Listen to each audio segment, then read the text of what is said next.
जिन लोगों ने मुझे एयरपोर्ट पर पूरा वेलकम किया उन्हीं लोगों ने मुझे पहले क्या कहा था, नेशनल सिक्योरिटी थ्रेट है ये। तो मैं वापस जब इंडिया आया, आपको पता है मेरे साथ हुआ क्या? ये अभी तक स्टोरी कहीं बाहर नहीं आई है, क्योंकि ये कभी पूछा नहीं गया कि हुआ क्या एयरपोर्ट पर। मैं एयरपोर्ट पर आता हूँ, एयरपोर्ट फ्लाइट के अंदर एक स्टाफ आता है, कहते अभिजीत दीपके। मैंने बोला यस। कहते चलिए साथ में। मैंने बोला हो गया, तिहाड़ चलना है अब यहाँ से। तो मैंने बोला कि सर एक बता सकते हो कहाँ लेकर जाओगे, लाइक घर पर फोन करके बताना है। तो कहते नहीं सर, हम एयरवेज के स्टाफ से, एयरलाइंस के स्टाफ से, हम पुलिस वाले नहीं है। तो मैं बोला अच्छा। तो फिर थोड़ा रिलीफ फील हुआ। तो फिर उसके बाद वो सारे मेरा इमिग्रेशन 5 मिनट में कर दिया उन्होंने। मैं भी सरप्राइज था सर, जब भी मैं इंडिया में आता था मुझे 1-1.5 घंटा लगता था इमिग्रेशन के लिए। उस दिन मेरा 5 मिनट में इमिग्रेशन करवा दिया इन लोगों ने। और फिर मुझे कॉर्नर में जो रूम था वहां लेकर गए जहां थे 10-15 पुलिस ऑफिसर्स। तो वो देखकर मुझे लगा हो गया, दिस इज इट, यहां से मैं जा रहा हूं तिहाड़। तो मैं जैसे ही अंदर चला गया रूम में, तो मैंने कहा हेलो सर। सारे कहते अभिजीत जी आप आ गए। मैंने कहा फिर सर अरेस्ट हो रहा हूं मैं, बता दीजिए घर पर एक बार आखिरी बार बात कर लेता हूं। तो कहते अरे नहीं, आपको क्यों लग रहा है हम आपको अरेस्ट करने आए? तो मैंने पूछा फिर ये सब? तो कहते नहीं, हम तो आपको परमिशन देने आए। तो मैं खुद सरप्राइज्ड, ये क्या हो रहा है? तो मैंने कहा परमिशन मिल रही है मुझे? कहते हाँ, बस पुलिस थाने के सामने धरना मत दे देना, आप सीधा जंतर मंतर चले जाना। तो मैंने कहा ठीक है, ये तो बहुत अच्छी बात है। तो मैं भी बहुत खुश हो गया। और लेकिन मन में डाउट था, दिल्ली पुलिस कब से इतनी अच्छी हो गई? जो किसानों को पीट रही थी, जो जेएनयू में स्टूडेंट्स को पीट रही थी, वो कब से खुद चलकर आकर एयरपोर्ट पर वीआईपी ट्रीटमेंट दे रही है और कह रही है ये लीजिए हम आपको परमिशन दे रहे हैं। तो उन्होंने मेरे हाथ में एक लेटर दिया और कहा ये लेटर को आप साइन कर दीजिए और अब चले जाइए जंतर मंतर। तो मैं तब थोड़ा सस्पिशियस हो गया। तो मैंने देखा लेटर मेरे नाम से लिखा हुआ है। क्या लिखा हुआ? लेटर जो था उनका परमिशन लेटर, वो मेरे नाम से लिखा हुआ था, on behalf of me, without even consulting me, या मेरे लॉयर से भी बिना बात किए, या आशु या सौरभ को भी नहीं पता। मतलब परमिशन मांगी नहीं थी, दे दी गई। हाँ, ऐसा? और वो कह रहे थे आप इस लेटर पर साइन कर दीजिए। तो मैंने बोला उनसे, मैंने पूछा कि आपने आशुतोष से बात की है, सौरभ से बात की है, या मेरे लॉयर से बात की है? कहते नहीं, ये तो हमने एक स्टैंडर्ड ड्राफ्ट होता है, आपको वही दिया है हमने, आपके नाम से हमने टाइप करके हम लेकर आए। मैंने बोला इतने अच्छे तो नहीं हो तुम लोग, हमें पता है। तो मैंने बोला मैं ऐसे ही तो साइन नहीं कर सकता, I will have to consult with my lawyer. तो मैंने फिर जो वृंदा ग्रोवर मैम है उनको मैंने कॉल किया। मैंने बोला मैम ये लेटर है, ये मुझे भेजा गया है, ये लोग कह रहे हैं इस पर साइन कर दो, मैं क्या करूं? जैसे ही उन्होंने वो लेटर पढ़ा, उन्होंने बोला बिल्कुल साइन मत करना, दिस इज अ ट्रैप। ये इस लेटर को लेकर ये तुम्हें परमिशन करने को अलाउ करेंगे, फिर उसके बाद वहां पर जो भी होता है इसमें क्लियर क्लॉजेस ऐसे डाले जिसके अंदर ये तुम्हारे ऊपर यूएपी या एनएसए लगा सकते हैं। तो फिर मैंने बोला व्हाट शुड आई डू? तो उन्होंने कहा तुम एक अलग से हैंड रिटन लेटर लिखो और वहां पर मैं जो डिक्टेट कर रही हूं वही लिखो। So that's what I did sir. मैंने वही करा। फिर जो मुझे मैम ने बोला मैंने वही लिखकर पुलिस को दिया और मैंने बोला सर इस पर मुझे परमिशन दे दीजिए। कितने इस पर तो नहीं दे सकते हम थोड़ा एक हमारा स्टैंडर्ड फॉर्मेट रहता है, उसके अकॉर्डिंग ही हम परमिशन दे सकते हैं। तो मैंने बोला लेकिन वो तो मैंने लिखा ही नहीं ना, वो मेरे से पूछकर थोड़ी ना लिखा है आपने, या मेरे लॉयर से थोड़ी ना पूछकर लिखा है। आप कुछ लिख कर दोगे, मैं कैसे कुछ भी साइन कर दूं? तो कहते नहीं स्टैंडर्ड ड्राफ्ट है, आप क्यों इतना डाउट कर रहे हो हम लोगों पर? हम तो चाहते हो आप प्रोटेस्ट करो। मैंने बोला अगर आप चाहते हो मैं प्रोटेस्ट करूं तो मैं जो लेटर लिख कर दे रहा हूं उसमें आपको परमिशन देने में दिक्कत क्या है? तो ये सब हुआ सर वहां पर। और फिर जब मैं पीछे हटा नहीं तो कहते रुको फिर हमें बात करनी पड़ेगी। तो साइड में जाकर कॉल्स कर रहे कि नहीं वो साइन करने को तैयार नहीं जो लेटर दे रहे, तो क्या करे? तो फिर वापस से आए, कहते कि आप जो लेटर दे रहे हो उस पर तो हम आपको परमिशन नहीं दे सकते। तो मैंने फिर मिला नहीं मिला परमिशन? नहीं, फिर मैंने बोला ठीक है अरेस्ट कर लो। फिर मैंने बोला अगर आपको ऐसे ही खेलना है then just put me in jail ना, ये क्यों मतलब नहीं, मैं ये पूछ रहा हूँ उसके बाद जो फिर प्रोटेस्ट हुआ। नहीं, उसके बाद मुझे परमिशन मिली उनकी और उसमें भी ये कर दिया कि मेरा फोन नंबर लिख कर दिया, जो लेटर मैंने दिया था साइन करके उस पर कहा कि आपका फोन नंबर लिखो, और वही फोन नंबर उन्होंने सोशल मीडिया पर डाल दिया दिल्ली पुलिस के हैंडल से। उसके बाद में मुझे कह रहे इमीडिएटली बाहर निकलो एयरपोर्ट से। मैंने बोला मुझे लग रहा था कि इमिग्रेशन के लिए 1-1.5 घंटा लगेगा, तो मैंने जो आशु है मैंने उसको बोला था कि 9-9:30 बजे मुझे पिक करने आना। अभी 8 बज रहे, मैं बाहर कहाँ जाऊंगा? मैं 1 साल बाद अपने देश में आ रहा हूं और ऐसी सिचुएशन। तो दिल्ली में कोई दोस्त नहीं था? नहीं, मैंने किसी को यार हर किसी को ये लग रहा था ये तो जेल जाने वाला है या इसको तो पकड़ने वाले। सो सारे लोग थोड़ा हेजिटेट कर रहे थे, ये रियलिटी है। तो मैंने बोला मैं ऐसे ही कैसे बाहर चले जाऊं। तो वहां पर फिर पुलिस वालों की और एयरलाइंस वालों की थोड़ी बहस हो गई। एयरलाइंस वाले भी कह रहे थे नहीं, ही इज आवर कस्टमर, ये अभी बाहर नहीं जा सकता, बाहर बहुत ज्यादा लोग हैं, सो अभी हमारी रिस्पॉन्सिबिलिटी है जब तक ये एयरपोर्ट पर है। लेकिन पुलिस वाले कह रहे नहीं, आपको तुरंत बाहर निकलना पड़ेगा। मैंने कहा जब तक आशुतोष मुझे लेने नहीं आता मैं बाहर नहीं जाऊंगा। तो फिर मुझे पूछा कौन सी गाड़ी में बताओ, तो मैंने गाड़ी का नंबर बता दिया। तो कहते क्यों नहीं आ पा रहा, मतलब ट्रैफिक में फंसा है। तो कहते अभी हम ट्रैफिक क्लियर करवा देते। ये चीज, आशुतोष हाँ आप लेने गए थे? एग्जैक्टली। अच्छा आप गए थे? हाँ, Yes. आशुतोष और मेरा कजन आया था। तो उसके बाद इन लोगों ने बोला कि अच्छा नहीं कोई बात नहीं, हम उनकी ट्रैफिक क्लियर करवा देते ताकि वो जल्दी आ पाए। तो मैंने बोला ठीक है बुला लीजिए। और बाद में मैं देखता क्या हूं ट्विटर खोलकर, अभिजीत दीपके ने मांगी वीआईपी ट्रीटमेंट। मैं ट्विटर खोल रहा हूँ, थोपी गई थी वो सिक्योरिटी। आपके चैनल पर चल रहा था, सोर्सेस के थ्रू अभिजीत दीपके ने, और कई सारे मीडिया चैनल्स चला रहे थे क्योंकि आप लोगों को आइडिया नहीं था। मैं ऐसा कि मुझे आप एयरपोर्ट से हकालने पर लगे हुए कि जल्दी से पहुंच जा तू जंतर मंतर, और खुद ही बोल रहे हो कि नहीं जो ट्रैफिक में गाड़ी फंसी है आपकी हम वो निकाल देते हैं, जो आपके दोस्त आपको लेने आने वाले। और दूसरी जगह आप खुद न्यूज प्लांट करवा रहे हो, अभिजीत दीपके ने मांगी एयरपोर्ट पर वीआईपी ट्रीटमेंट। और बाद में मैंने बात करी वृंदा ग्रोवर से, न्यूज चली, वृंदा करात से बात करी, ये तो लेफ्टिस्ट है। तो ये सरकार ये सारी हरकतें कर रही थी उस दिन भी। और जब मैं जंतर मंतर पहुंचा, मेरा टाइम था वहां पहुंचने का, जो हमने डिसाइड करा था, नहीं डिसाइड तो किया नहीं था, मुझे लगा मैं जेल जा रहा हूं। इसका मुझे कॉल आया था जब मैं लंदन में मेरा लेओवर था, तो ये बोलता है भाई प्लान क्या। मैंने बोला मैं जा रहा हूं जेल, तुम अपना देख लो। बस बोल देना, कुछ सपोर्ट में बोल देना। तो 10 साढ़े 10 बजे का प्रोटेस्ट था, मैं पहुंच गया 8:30-9 बजे। मैं देख रहा हूं लोगों से पहले जो 10 बजे का प्रोटेस्ट है, मीडिया वहां पर सारी आ खड़ी है। मीडिया आती है, विजुअल्स कैप्चर कर रही है, अभिजीत दीपके पहुंच गए जंतर मंतर, लेकिन जनता नहीं आई समर्थन में, प्रोटेस्ट फेल हो गया।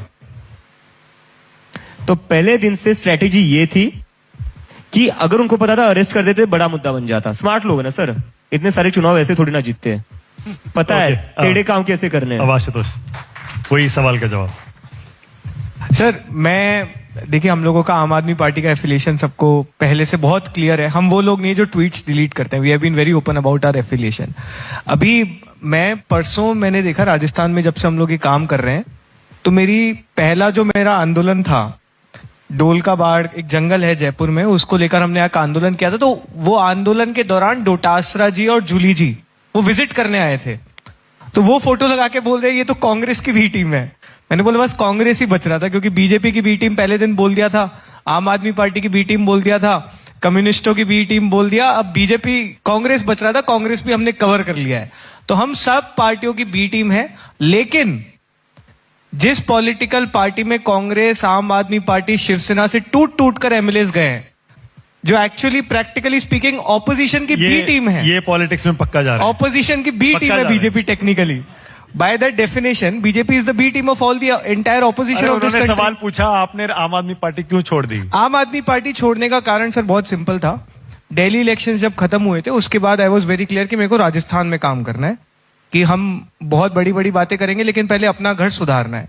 और उस समय पार्टी की पॉलिटिकल प्रायोरिटी में नहीं था राजस्थान, तो I just wanted to continue working in Rajasthan and I felt कि I will be more effective if I work independently. और उसी तरह से फिर मैंने राजस्थान में काम करना स्टार्ट किया, अलग अलग आंदोलन किया, और तब सीजेपी हो गया। ओके अखिलेश आपसे मेरा सवाल है, साहिल लोचब नाम सुना होगा आप लोगों ने, जिन्हें पैलेट गन से चोट लग गई थी। जी। तो उसके बाद ऐसा लगा कि उनकी पूरी लड़ाई राहुल गांधी लड़ते हुए नजर आए, यहां तक कि एफआईआर दर्ज करवाने के लिए थाने के बाहर पहुंचना, धरना देना, सारी चीजें।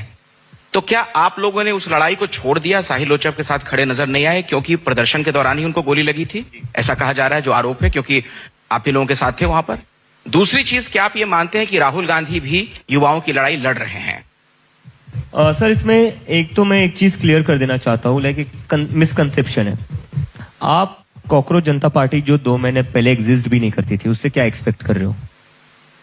वो एक फुल फ्लेज पॉलिटिकल पार्टी की तरह फंक्शन करे, जिसके पास सारे रिसोर्सेस है, जिसके पास सारी मैन पावर है। हम कोशिश कर रहे हैं ज्यादा से ज्यादा लोगों की मदद करने का, हम कोशिश कर रहे हैं कि to be there for everybody. लेकिन सर आपको भी समझना पड़ेगा कि हम है कितने लोग, कोर टीम अपनी कितनी 15 लोगों की है, अपने वॉलंटियर्स।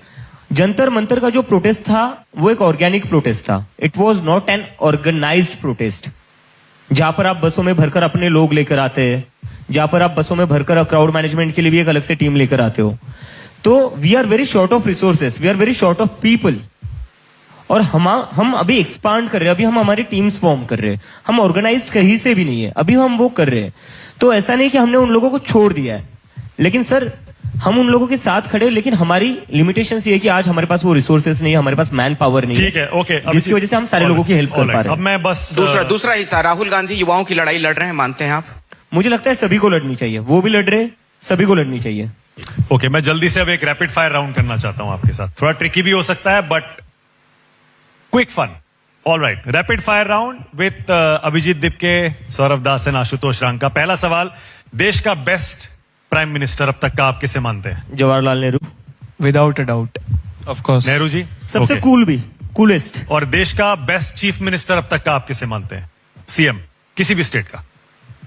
चीफ मिनिस्टर पर तो कुछ कहा नहीं जा सकता है। मुश्किल है। सौरभ, कोई तो होगा जो पसंद होगा आपको, यार इस आदमी ने बड़ा अच्छा काम किया अपने स्टेट में मुख्यमंत्री के तौर पर। नहीं, ऐसे तो कई सारे रहे, फिर देयर आर मल्टीपल। हाँ, तो 2-4 नाम ले सकते हैं, 2-4 नाम ले सकते हैं अगर। जैसे तमिलनाडु के सीएम कौन थे अभी पहले? स्टालिन, MK स्टालिन, इकोनॉमी काफी अच्छी करी थी उन्होंने, ठीक है, वो एक हो गए। पिनाराई विजयन ने केरला में education model, health care model काफी अच्छा किया था। दिल्ली में अरविंद केजरीवाल जी ने भी काफी अच्छा काम किया था स्कूल और हेल्थ केयर का। तो कई सारे, आई विल बी ऑनेस्ट, मतलब क्या है, अच्छा काम किया है यार। ठीक है, ओके। देश का बेस्ट एजुकेशन मिनिस्टर, सबसे अच्छा शिक्षा मंत्री अब तक का कोई है? अनफॉर्चुनेटली आई डोंट थिंक, क्योंकि मुझे लगता है कि हमारे देश में लाइक प्राइमरी एजुकेशन पर किसी ने भी फोकस नहीं किया, उसी की वजह से जो हमें स्कूल्स दिख रहे हैं ना सोशल मीडिया पर। ठीक है सर ऑनेस्टली इसका आंसर मैं बताऊं, हमको पता ही नहीं इस देश में कौन कौन एजुकेशन मिनिस्टर है, क्योंकि क्योंकि बात उसको ही नहीं एकदम हुई। से इररेलेवेंट पोस्ट माना गया है। कई स्टेट्स में अभी भी एजुकेशन मिनिस्ट्री को पनिशमेंट पोस्टिंग माना जाता है। आप जनता से पूछिए, आधे लोगों को पता नहीं होगा उनके स्टेट्स के एजुकेशन मिनिस्टर कौन है। ओके, देश का जेन जी में सबसे लोकप्रिय नेता आप किसे मानते हैं? Most popular leader in young. Deepak. अरे नहीं, ठीक है? हाँ, दीप के आई थिंक जो थालापति विजय ने करा है, I think he could be the one, क्योंकि विजय? मुझे लगता है कि उनका जो पूरा कैंपेन था वो उसी पर था। साउथ में काफी फॉलोइंग है उनका। मोस्ट प्रॉमिसिंग लीडर आप किसे मानते हैं? कल भविष्य किसका अच्छा लगता है आपको? कोई युवा नेता जो लगता हो यार ये आगे जाके बड़ा बनेगा, कुछ करेगा, सीएम बनेगा, पीएम बनेगा, होम मिनिस्टर बनेगा, है कोई? ऑनेस्टली आई डोंट थिंक, कोई नहीं है। क्योंकि आप एज देखिए ना, कल जाकर बड़े हो गए ऑलरेडी सारे। जिस एज में बाकी जॉब्स में आप रिटायर हो जाते हो, उस एज में अब क्या? ओके, अब आपको एक दूसरे को एक एक वर्ड में डिस्क्राइब करना है। पहले सौरभ और आशुतोष अभिजीत दिपके के लिए एक शब्द, 1 word. Fighter. Fighter, decisive. Decisive. अब आप दोनों सौरभ दास के लिए एक शब्द। कूल। कूल। कूल। अब आशुतोष के लिए दोनों एक एक शब्द।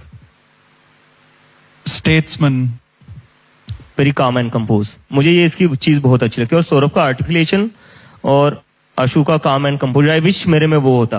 दीपके की सबसे अच्छी बात कौन सी है और सबसे बुरी बात कौन सी है? सबसे अच्छी बात, डरता नहीं है। ये बुरी है अच्छी है? डरता नहीं है, अच्छी बात है। बुरी बात है कि वो हमारी कम सुनता है।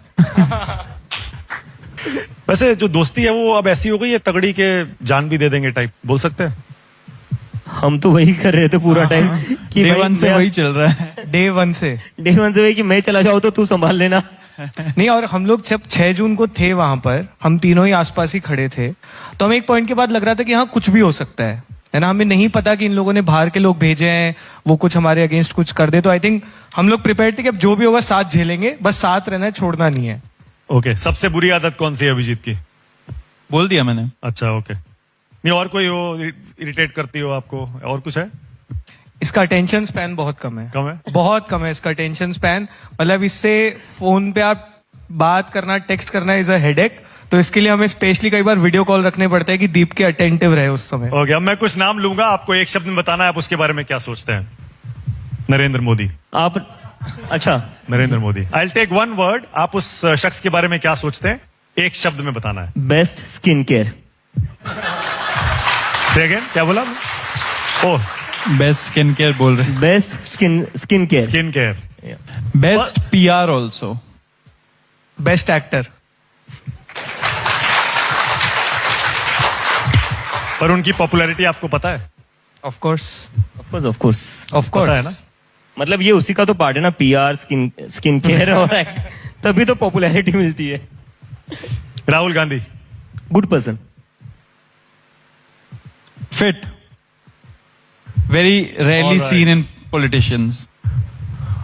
All right, okay, thank you so much Abhijeet Deepak, Saurabh Das और आशुतोष रांका इस मंच पर आने के लिए बहुत बहुत धन्यवाद आपका। जोरदार तालियां एक बार फिर से। Thank you.